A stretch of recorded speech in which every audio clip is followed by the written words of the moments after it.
Hello friends, this is Navneet here. Hopefully my voice is better this time round, क्योंकि last video में मैं headphone नहीं use कर रहा था, तो इस वीडियो में मैं हेडफोन यूज़ कर रहा हूँ और होपफुली कंटेंट आपको और पसंद आएगा और अच्छा लगेगा.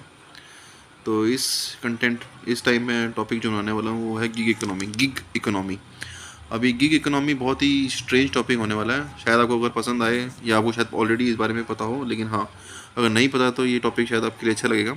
और ये आने वाले जनरेशन्स या आने वाला जो काम होने वाला है वो बिल्कुल ही गिग इकोनॉमी बेस्ड काम होने वाला है. तो इसलिए we need to be make ourselves aware कि ये है क्या चीज़ और ये कैसे इम्पैक्ट कर रही है. ये बहुत बड़ी चीज़ नहीं है, ये हम इसको बहुत पहले से यूज़ कर रहे हैं. अब गिग इकोनॉमी बेसिकली होता क्या है, इसको इंग्लिश में बोला जाए तो एक बेसिकली टास्क बेस्ड इकोनॉमी है. तो जिसमें आपको छोटा टास्क मिलता है, उसके आपको पैसे मिलते हैं, and then neither the employer is bothered about you nor the employee is bothered about the employer. आपने काम किया, आपको पैसे मिले और काम ख़त्म हो गया. आज से बहुत साल पहले हम इसको ऑलरेडी यूज़ करते आ रहे थे. इसको अगर हम समझ के चलें तो रिक्शे वाले और मेड जो होती थी, not using these word as derogatory but very respectful way, but वो जो इकोनॉमी होती थी, वो जो फॉलो करते थे, जो इनफॉर्मल इकोनॉमी में हमारे घर आके काम करते थे, या हम रिक्शा बैठ के चले गए, हम वहाँ से वहाँ तक चले गए, उसको हमने टास्क करा, उसने टास्क एग्जीक्यूट किया, वो हमें लेके गया, हमने उसको पैसे दिए.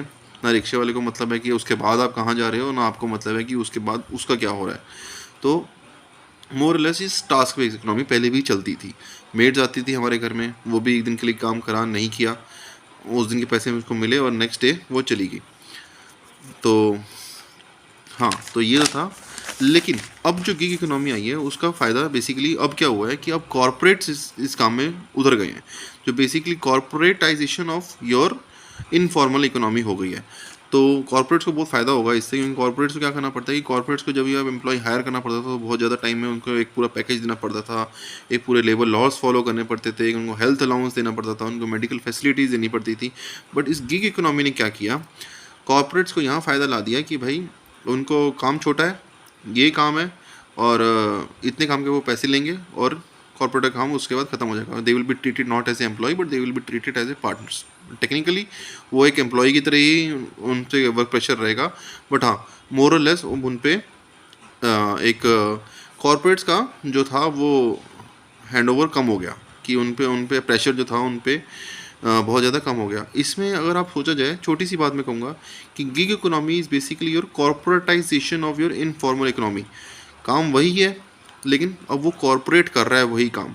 अब आप मान के चलो, काम तो पहले भी वही होता था जो आज ऊबर कर रही है, पहले भी टैक्सी ड्राइवर मिलते थे, लेकिन अब कॉर्पोरेट उसमें घुस गया और वो क्या कहता है कि यार यही काम टास्क बेस्ड काम है, मैं करवाऊँगा, आपको मेरे थ्रू उसको पैसे देने पड़ेंगे.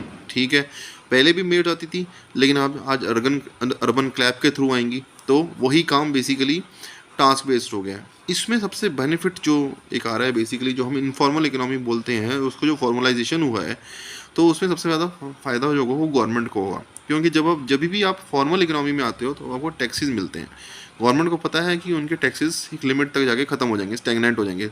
तो उनको क्या करना है, जो 30%, 40% या 50% इंडिया की इकोनॉमी बेसिकली इनफॉर्मल इकोनॉमी थी, जहाँ पे लोग मेड्स के लिए काम करते थे, मेड्स की तरह काम करते थे, जहाँ ऑटो रिक्शा वाला काम करता था, वहाँ पे आपने उसको कैश में पैसा दिया या आपने उसको पेटीएम किया या जीपे किया, जो भी किया, लेकिन गवर्नमेंट को उसमें उसका सर्विस टैक्स, जीएसटी कुछ भी नहीं मिलता था. तो अब क्या हो रहा है कि जब हम कॉर्पोरेटाइजेशन ऑफ इनफॉर्मल इकोनॉमी करेंगे, तो जो 50% इकोनॉमी आपकी, जो 2.5 लाख करोड़, जो जितने भी कह लोगे, वो जब मान के चलो आपकी फॉर्मल हो जाएगी, तो उसमें अगर आप 10% टैक्स लगाओगे तो 25,000 करोड़ तो ऑलमोस्ट आपके पास टैक्स ही आ गया. तो बेसिकली जो टैक्स आपका कभी मिल ही नहीं रहा था, वो अचानक से आपका आना शुरू हो जाएगा. अब इसको ये बहुत अचानक से, इसमें एक अच्छी बात भी है और बुरी बात भी है. मैं अभी अच्छी बात है बुरी बातों को मैं को आई वोंट बी द जज, so you will be the better जज कि इसमें अच्छी बात क्या है और बुरी बात क्या है. मान के चलो, एक टाइम में राजा भी अपने सैनिक रखता था. तो राजा जब सैनिक रखता था तो वो ये नहीं कहता था कि भैया ये मेरे सैनिक हैं और इनको मैं एक लड़ाई के लिए काम कराऊंगा और इसके बाद ये जो करते हैं वो करें और इसके बाद मुझे कोई मतलब नहीं है. बट हाँ, अब कुछ वैसा हो रहा है. अब नेक्स्ट है, सॉफ्टवेयर में भी हम गिग इकोनॉमी का यूज़ देखना शुरू कर दिया है. मैंने, मेरी पिछली कंपनी थी, मैं उस कंपनी का नाम नहीं ले सकता, तो उसमें भी एक मेल आया हुआ था कि भाई कि हम गिग इकोनॉमी को परफेक्ट करेंगे, या हम बेसिकली एक एम्प्लॉय ले लेंगे, उससे थोड़ा टास्क करवाएंगे, हम नेक्स्ट टास्क में उसको नेक्स्ट प्रोजेक्ट के लिए वो टास्क नेक्स्ट प्रोजेक्ट में वो टास्क कर लेगा. तो मोरलेस कि वो बेसिकली फ्लेक्सिबल रहेगा, ऐसा नहीं कि वो एक प्रोजेक्ट बाउंड एम्प्लॉय रहेगा. लेकिन सॉफ्टवेयर स्किल्स में और और दूसरी बात जो है, जो फ्रीलांसिंग हो रही है, वो भी इस kind of A gig economy. आप फॉर्मली एक एम्प्लॉय नहीं होते, आपको एक काम मिलता है, आप टास्क बेस्ड काम होता है, आप काम करते हो, आपको पैसे मिलते हैं, आपको एम्प्लॉयर का मतलब नहीं होता। You don't get any medical facilities, you don't get any kind of employment number, you don't get any kind of your redressal, you don't get anything which where you can redress your issues or address your issues, you don't have any HR है। so basically वो काम है, हमको पैसे मिल गए, आपको आपका काम ख़त्म हो गया। तो मोटी मोटी बात ये हो रही है कि ये ऊबराइजेशन ऑफ वर्कफोर्स हो रहा है। अब इसको ऊबराइजेशन ऑफ वर्कफोर्स क्या कैसे बोलेंगे कि भैया पहले जो वर्कफोर्स थी अब वो बेसिकली ऊबर में आ रही है। ऊबर में आ रही है तो मैं गलत बोल दिया कि बेसिकली अब हर काम को हम ऊबराइजेशन कर रहे हैं, कि छोटा जो भी काम है उसको टास्क बेस्ड काम कर देंगे और उसको हम कहेंगे कि भाई ये काम है, इसके इतने पैसे आपको इतने पैसे मिलेंगे। तो इसको ऊबराइजेशन तो बेसिकली काम अभी हो क्या रहा है कि इसका शायद ये भी रीज़न हो सकता है कि वर्कफोर्स बहुत ज़्यादा बढ़ गई है और काम कम हो रहा है। I could be wrong, but you be the better जज, और आप उसमें कमेंट्स में बता सकते हैं कि भैया कि क्या काम ज़्यादा हो गया है और इसलिए लोग गिग इकोनॉमी बहुत ज़्यादा एक्सप्लोड कर गई है, या गवर्नमेंट को टैक्स चाहिए इसलिए ये एक्सप्लोड कर गई है, या कॉर्पोरेट्स के बेनिफिट्स बहुत ज़्यादा हो रहे हैं, या इसलिए एक्सप्लोड कर गई है, या जो गिग इकोनॉमी में लोग वर्कफोर्स आई है उनको फ़ायदा दिख रहा है in the long term, in the short term, इसलिए एक्सप्लोर कर गई है। बिकॉज एक तो रीज़न रहा होगा कि भैया तो गवर्नमेंट को बहुत फ़ायदा दिख रहा है तो वो चाहती है प्रमोट कर रही है इस टाइप की इकोनॉमी, क्योंकि उसको दिख रहा है टैक्सेस बढ़ने वाले हैं, या कॉर्पोरेट्स को दिख रहा है कि उसके बहुत फ़ायदा होने वाला है, या एम्प्लॉयज़ को खुद दिख रहा है कि भैया हमारे को बहुत फ़ायदा होने वाला है। अब क्वेश्चन ये है कि जो फ़ायदा हो रहा है वो लॉन्ग टर्म में हो रहा है या शॉर्ट टर्म में हो रहा है। शॉर्ट टर्म में तो मैं नहीं कह सकता, कि लॉन्ग टर्म में एक बहुत इंपॉर्टेंट अंडरस्टैंडिंग की बात है कि लॉन्ग टर्म में हमें फ़ायदा या नुकसान देखने की बहुत इंपॉर्टेंट ज़रूरत है, कि लॉन्ग टर्म में जो एम्प्लॉई है उसको फ़ायदा होगा या नुकसान होगा। क्या कल को उबर या बहुत सारी कंपनीज जो ऑटोमेटिक ड्राइविंग पे काम कर रही हैं, जो बेसिकली सेल्फ ड्राइविंग कार्स बना रही हैं, क्या उनको स्टिल एक वर्कफोर्स की ज़रूरत होगी जो बेसिकली ड्राइवर्स या उनके सो कॉल्ड पार्टनर्स होंगे, या जोमेटो या स्विगी जैसी कंपनीज जो कि अभी काइंड ऑफ डिलीवरी कर रही हैं through their partners, will they still need this kind of their partners when they start delivering through drones or anything like that?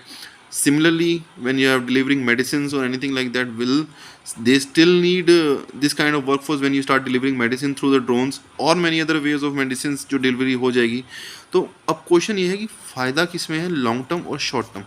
You be the better जज, आप मुझे बताइए कि फ़ायदा किस में ज़्यादा दिख रहा है आपको। लॉन्ग टर्म में एम्प्लॉयज़ को फ़ायदा दिख रहा है, लॉन्ग टर्म में कॉर्पोरेट्स को फ़ायदा दिख रहा है, या लॉन्ग टर्म में आपको गवर्नमेंट्स को फ़ायदा दिख रहा है, किसको ज़्यादा फ़ायदा दिख रहा है? So please let me know, please share your comments. But या इसको इंटरेस्टिंग इसलिए क्योंकि हमारे जो नेक्स्ट जनरेशन आने वाली है वो इसी टाइप की इकोनॉमी में उसको आना पड़ेगा। आज तक कभी भी मान के चलो ऐसी टाइप की इकोनॉमी कभी आई नहीं थी कि हमने अचानक से ये काम किया और हमको उस काम के पैसे मिले, और हम उस काम को आई थी तो वो बहुत इनफॉर्मल टाइप में काम करते थे, बट फॉर्मली उसकी कोई पिक्चर में नहीं थी कि भैया राजा ने अगर हायर करे बंदा तो कह दिया यार 1-2 दिन का काम है, चलो लड़ाई करी 5-10 दिन में लड़ाई खत्म हो गई और आप आगे चलिए।